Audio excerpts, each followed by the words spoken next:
Job 11. Job 11. Then Zophar the Naamite replied, are all these words to go unanswered? Is this talker to the vindicated? Will your idle talk reduce man to silence? Will no one rebuke you when you mock? You say to God, my beliefs are flawless and I am pure in your sight. Oh, how I wish that God would speak, that he would would open his lips against you and disclose to you the secrets of wisdom. For true wisdom has two sides. Know this, God has even forgotten some of your sin. Can you fathom the mysteries of God? Can you probe the limits of the Almighty? They are higher than the heavens. What can you do? They are deeper than the depths of the grave. What can you know? Their measure is longer than the earth and wider than the sea. If he comes along and confines you in prison and convenes a court, who can oppose him? Surely he recognizes deceitful men, and when he sees evil, does he not take note? But a witless man can no more become wise than a wild donkey's colt can be born a man. Yet if you devote your heart to him and stretch out your hands to him, if you put away the sin that is in your hand and allow no evil to dwell in your tent, then you will lift up your face without shame and will stand firm and without fear. You will surely forget your trouble, recalling it was only waters gone by. Life will be brighter than noonday, and the darkness will become like morning. You will be secure because there is hope. You will look about you and take your rest in safety.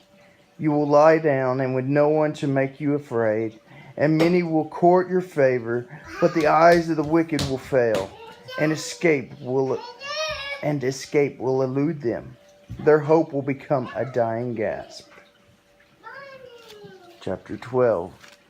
Then Job replied, doubtless you are the people, and wisdom will die with you. But I have a mind well as you. I am not inferior to you. What does not know all these things? Who does not know all these things?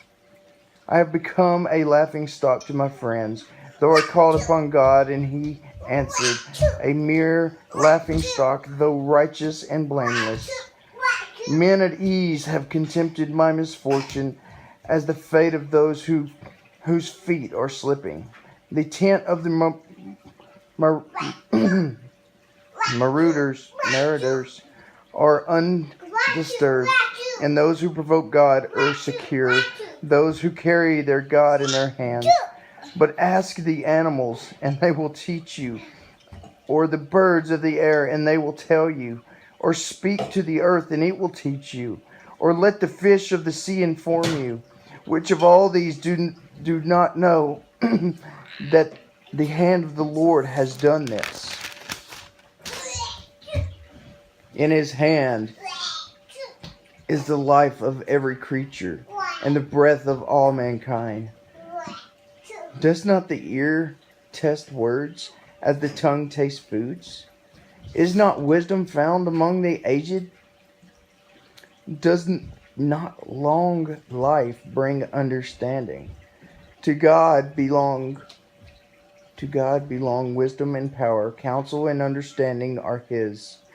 What he tears down cannot be rebuilt. The man he imprisons cannot be released. If he holds back the waters, there is a drought. If he lets them loose, they devastate the land. To him belongs strength and victory. Both deceived and deceiver are his. He leads counselors away stripped and makes fools of judges. He takes off the shackles but put on by kings, and ties a loincloth around their waist. He leads priests away stripped and throws men long established. He silences the lips of the trusted advisors and takes away the discernment of elders. He pours contempt on nobles and disarms the mighty. He reveals the deep things of darkness and brings deep shadows into the light. He makes nations great and destroys them. He enlarges nations and disperses them. He deprives the leaders of the earth of their reason. He sends the wandering through a trackless waste. They grope in darkness with no light. He makes them stagger like drunkards. How can anybody read this and not know that the United States is going to fall? He allows nations to be built and he allows them to be demolished, just like Rome. And Rome was bigger than the United States.